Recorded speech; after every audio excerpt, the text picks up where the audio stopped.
What's on the tray today? It's a load of money.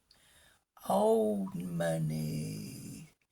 Anybody who was around before February 1971 will have some memory of old money, pre-decimal money. They might not have much memory, but they will have some.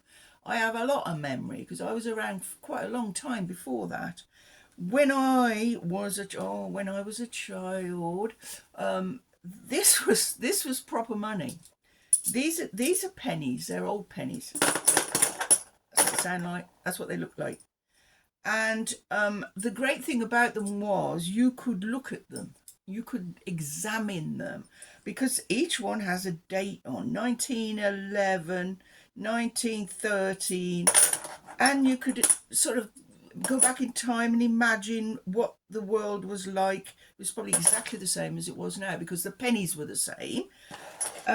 You'd have perhaps a pocket full of those at one time, and they weighed a ton.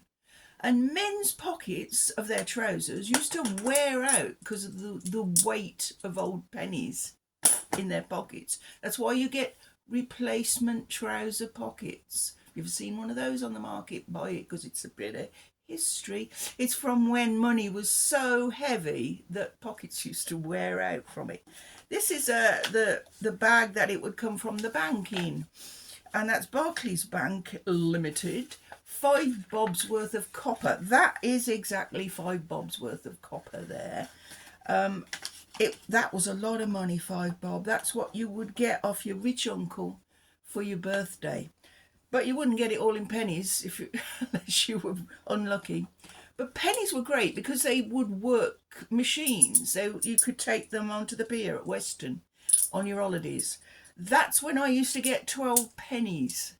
My dad and mum would give me and my brother 12 pennies. That was a shilling to work the machines on the pier at Weston on our holidays. And you could have hours of fun with that.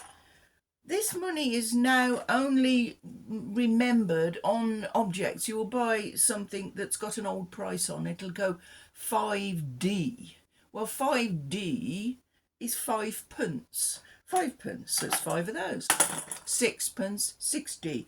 Then you get, with 6 pence, you get I haven't got one here, a silver 6 pence, which was instead of all that, which is a lot easier to carry in your pocket. That's a farthing.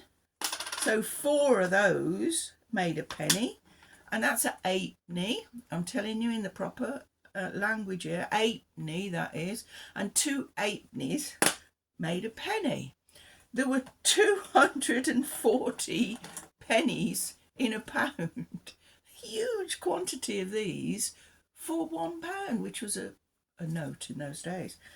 We used to have fun putting these, don't try this at home children, on the railway lines. My brother and I, and other people too all over the country, thought it was a good idea. You put that on the railway line while the train's not there, then wait while the train passes, and it squashes into a big flat penny.